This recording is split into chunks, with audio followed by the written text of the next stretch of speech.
Bonjour à tous, donc aujourd'hui je vous retrouve pour une nouvelle vidéo. Donc cette fois-ci ça va être un lecture manga. Alors j'ai lu déjà le tome 1 de la série La fiancée de l'Alpha. J'ai lu le premier tome, le deuxième tome et j'ai vachement aimé. Bon, le titre laisse un peu à désirer.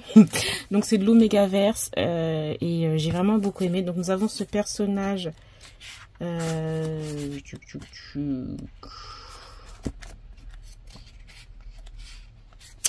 Voilà, donc on va rester sur cette image.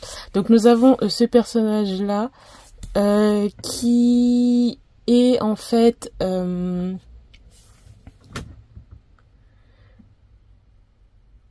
je sais pas, j'ai l'impression que c'était un peu flou. Donc je disais, donc nous avons ce personnage là qui fait partie d'une famille alpha et lui-même est un alpha au cours d'une soirée un peu mondaine, donc soirée organisée par une grande famille d'alpha qui est lui, voilà, c'est ce personnage là, c'est l'un des héritiers et en fait il va tout simplement se rendre compte qu'il est, enfin voilà, qu'il ressent des choses un peu bizarres et tout. Et carrément en fait, pour vous dire l'histoire, tout simplement, lui, en fait c'est pas un alpha, voilà, c'est un oméga et il est dans une maison remplie d'alpha, donc phéromones, etc. Nous arrivons sur un peu, genre on l'agresse un peu parce que avec les phéromones qu'il sécrète, les alphas sont attirés par lui et nous avons ce personnage là qui va le sauver. Voilà et va commencer l'histoire et ces deux-là en fait sont liés. On va enlever parce que Dio je pense qu'il prend. Et donc ces deux-là sont liés, ils sont destinés, ce sont des âmes sœurs et tout. Et franchement, j'ai vraiment beaucoup aimé. Donc c'est en 2 tomes là. Donc je pense qu'il y aura peut-être un 3e tome qui va sortir. À voir par la suite. Mais en tout cas, j'ai vraiment beaucoup aimé cette histoire d'Omégaverse là pour le moment en tout cas. Ensuite, j'ai lu My Happy Marriage. Alors là, il y a beaucoup de personnes qui ont travaillé sur ce manga. Donc nous avons l'œuvre originale de Akumi Agito. Donc je pense que c'est peut-être ça sort d'un livre ou je ne sais pas trop.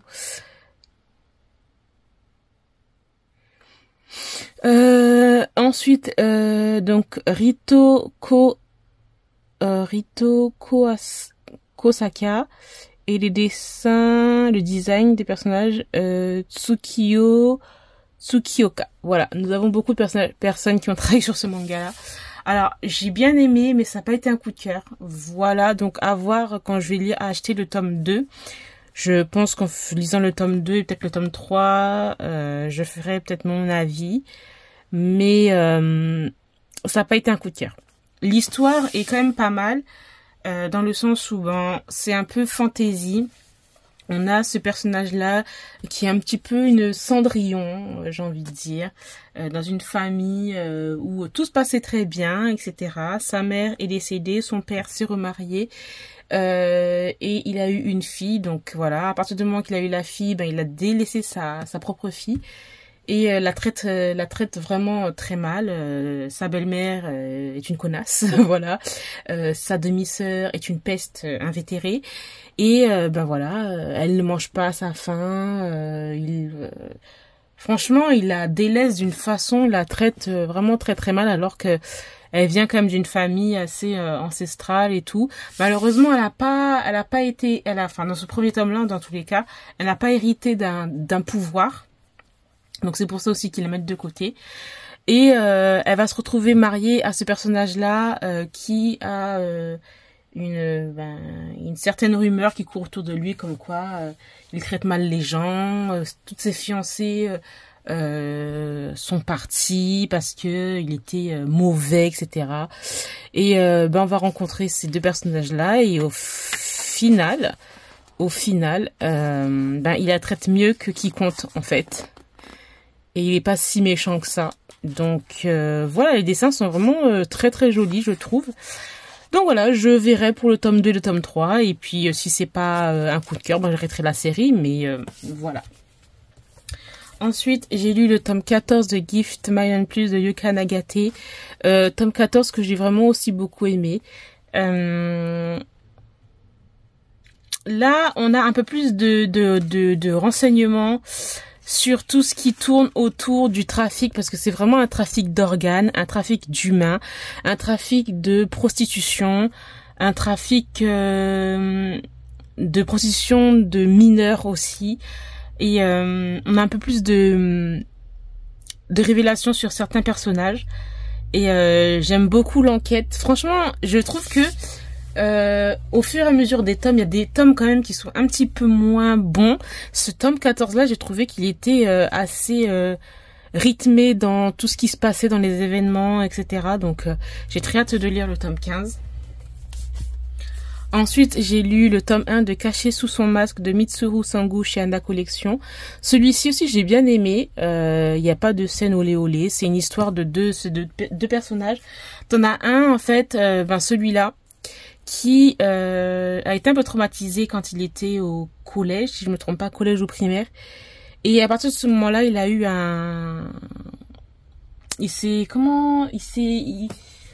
il a eu une sorte de complexe qui le rend hyper mal.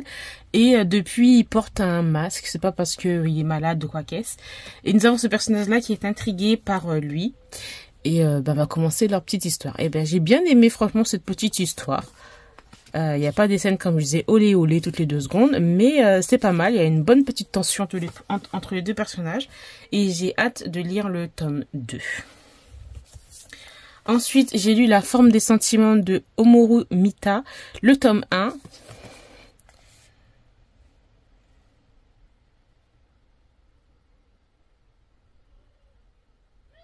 Celui-là aussi, j'ai bien aimé. C'est l'histoire de... Attends, on va essayer de trouver les personnages. Au moins que je puisse vous montrer de qui on parle. Voilà, ces 2 personnages-là, donc... en gros, c'est ces 2 personnages-là qui vont se rencontrer. Celui-là, il est père célibataire, voilà sa fille. Et il travaille, en fait, pour la mère de ce personnage-là. Il est un peu genre... Ouais, il est aide-soignant. Et il aide pour... il aide sa mère. Ils n'ont rien en commun, mais les circonstances vont les rapprocher. Et j'ai vraiment beaucoup aimé ça. On voit qu'il y a certains personnages qui sont un petit peu... en retrait par rapport à certaines choses qui se sont passées dans leur vie, et j'ai vraiment beaucoup aimé aussi ce petit manga. Il n'y a pas de scène, il y en a pas en fait là-dedans. Il y en a pas, et donc j'ai très hâte de lire le tome 2, parce que cette petite fin, je trouvais qu'elle était assez intéressante, parce que on a un personnage qui commence à révéler un peu ses sentiments, et t'en as un autre qui est hétéro et l'autre qui est gay, donc voilà, à voir pour le développement en tout cas de l'histoire. Ensuite, j'ai lu le tome 11 de Coffee and Vanilla de Takara Akegami. Ça faisait longtemps que je m'étais pas replongée dans ce petit josei et j'ai vachement aimé. Donc là, c'est tout simplement la préparation du mariage de ces 2 personnages-là. Voilà, avec de très beaux dessins, des petites scènes caliente. Moi, j'aime beaucoup le dessin, il est trop beau. Et voilà, j'ai hâte aussi de lire le tome 12. Ensuite, j'ai lu le tome 1 de Saturn Return. Alors, Saturn Return peut-être, de Akane Torikai, de chez l'édition Akata. Donc ça aussi, j'ai bien aimé. Ça n'a pas été un coup de cœur parce que franchement, ce tome-là, pour vous dire la vérité, c'est un peu... soit on aime, soit on n'aime pas. Soit on est dans le mood, soit on n'est pas dans le mood, parce que c'est vraiment un thème assez déprimant. Déjà par rapport au sujet, on parle de deuil, de dépression, et aussi on parle aussi de couple, de famille, d'enfants, etc. Et c'est un peu dur à lire. Moi ça va, j'étais dans le mood, mais si j'étais pas dans le mood, je n'aurais pas aimé autant, clairement. Donc il faut le lire à un certain moment, pas être dans un moment un peu en mode de bad mood, dépression et tout, tu te sens pas bien, ne lisez pas ce manga, voilà, parce qu'on ressent en fait vraiment la tristesse, les blessures de ce personnage-là, et tu vois qu'elle est dans un trou et elle n'arrive pas à sortir malgré le fait qu'il y ait des personnes autour d'elle. Donc voilà, j'aime vraiment beaucoup ce que cette mangaka propose en tout cas. Hein. Ensuite, j'ai lu le tome 2 de Nina, du Royaume aux étoiles, de Rikashi chez l'édition Kazoku, chez Michel Lafon. Ce deuxième tome, là, j'ai beaucoup aimé parce qu'on a une grosse révélation sur celui-là, sur ce personnage-là, et je pensais pas. Et franchement, j'ai adoré. À la fin de ce deuxième tome-là, on a un nouveau personnage qu'on nous présente. Il a l'air d'être bien cruel, et malheureusement, elle va devoir être en contact avec lui, donc hâte de m'acheter le tome 3 pour savoir ce qui va se passer. Alors les dessins aussi c'est pas mal. Il y a des moments j'aime pas trop les yeux un peu trop ronds là, franchement ça va 2 secondes. Mais voilà. Ensuite j'ai lu Ombre flottante de Kagis. Alors là aussi, ça aussi, j'ai beaucoup aimé. Il n'y a aucune scène de fesses. Alors là, clairement, c'est un one shot. Il n'y a aucune scène de fesses là-dedans. Donc ça, c'est vraiment cool. L'histoire de ces deux personnages-là qui vont travailler ensemble dans un truc un peu genre design.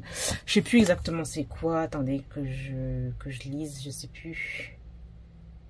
Ouais, graphiste, voilà. En tant que graphiste, et donc ces deux personnages-là vont devoir collaborer ensemble. Nous avons ce personnage-là qui, lui, et il est dans des relations à chaque fois, des relations pas sérieuses. Il en veut pas en fait, il veut pas parce que pour lui ça sert à rien, ça sert à rien pour lui, voilà. Donc il va rencontrer ce personnage-là et ce personnage-là en fait, il arrive tout de suite à le comprendre, même s'il dit rien dans ses expressions, il comprend ce qu'il ressent, ce qu'il veut exprimer parce qu'il n'exprime pas ce qu'il ce qu'il a envie, etc. Et lui, j'ai envie de dire entre guillemets d'un seul coup d'œil, il arrive à comprendre en fait ce personnage qui pourrait être un peu comment dire, ça peut être détestable alors que pas du tout, il est super attachant.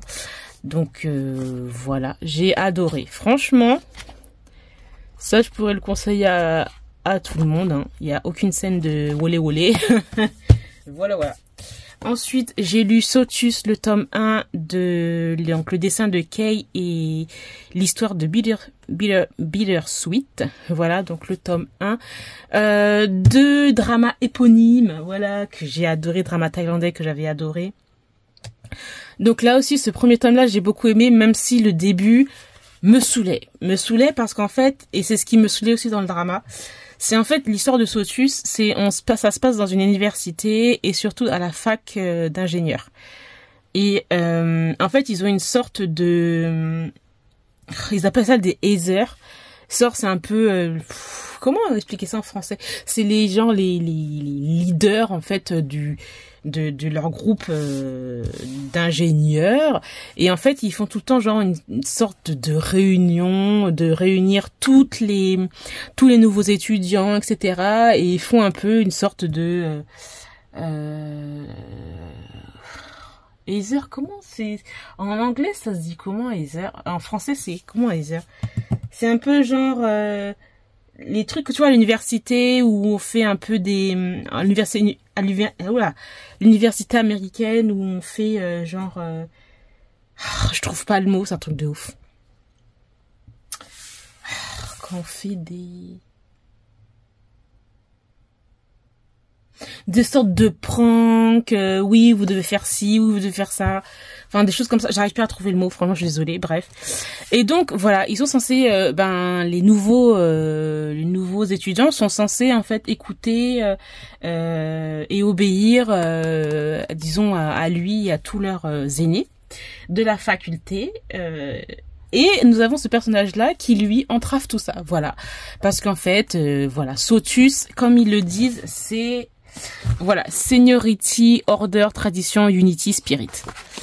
Et ça peut être... c'est ça qui m'a saoulée, en fait, que ce soit dans le drama ou dans le manga, en tout cas au début. C'est que ce personnage-là, il reste là-dessus, en fait. Et à un moment donné, c'est un peu saoulant parce qu'on peut pas non plus suivre les traditions parce que, à force, c'est un peu... de l'harcèlement moral sur les étudiants, même s'il ne veut pas ça, en fait, c'est un peu genre pour les faire grandir, pour leur dire que voilà, vous arrivez en tant qu'étudiant, mais le monde du travail, il faut que vous soyez genre costaud parce que ça va être encore plus dur. Et en gros, c'est fait d'une bonne initiative, mais quand tu le regardes de l'extérieur, tu dis c'est bon, c'est du harcèlement, laissez les étudiants tranquilles, pourquoi vous leur donnez des ordres pour faire ci, pour faire ça. Enfin voilà, il y a 2 secondes, enfin voilà, dans le drama au début et dans le début du manga, c'est ça. Nous avons ce personnage-là qui entrave tout ça. Il se dit non, voilà, il a pas peur de lui en fait, en gros, et il est là, il campe sur ses positions, il va l'écouter, mais il réplique à chaque fois, et lui ça le tilt. Et donc nous avons ces 2 personnages là, bien sûr, nous avons une petite tension, voilà. Lui, il a bien sûr un petit crush sur lui. Et j'ai hâte de lire le tome 2, même si j'avais lu le roman traduit par des fans en ligne, et le drama, je sais quand ça va être, mais j'ai vraiment adoré le manga. Donc je sais pas s'il sera traduit en français ou pas, mais j'adore, franchement. J'ai beaucoup aimé, j'ai hâte de lire le tome 2. Et ensuite, pour terminer, le tome 5, enfin, j'avais dit dans le dernier lecture manga, enfin, je sais pas si c'est dans le dernier lecture manga ou je sais pas, la dernière fois que je parlais du tome 4, que je voulais un peu plus de renseignements sur un certain personnage dans cette série White Blood. Et bien, dans ce tome 5 là, mes vœux ont été exaucés. C'était excellent, je m'attendais pas à ce petit retournement de situation. On en connaît plus, en fait, aussi sur le passé du personnage principal. Voilà. Et j'ai adoré. Franchement, je trouve qu'en lisant ce manga, je peux j'arrive à imaginer en fait toutes les scènes, genre s'il y avait un drama. Franchement, ça aurait été trop cool s'il y avait un drama dessus. Donc voilà, c'est facile à lire. Là, j'ai lu assez vite alors que c'est quand même assez. Il y a des pages. Il y a des pages à lire, quoi. Et donc, un très bon rythme de lecture. C'est hyper addictif. J'ai hâte de lire le tome 6. Donc voilà, j'ai terminé pour ce petit lecture manga. J'espère que ça vous aura plu. Je vous remercie de l'avoir regardé et je vous retrouve très bientôt. Bye!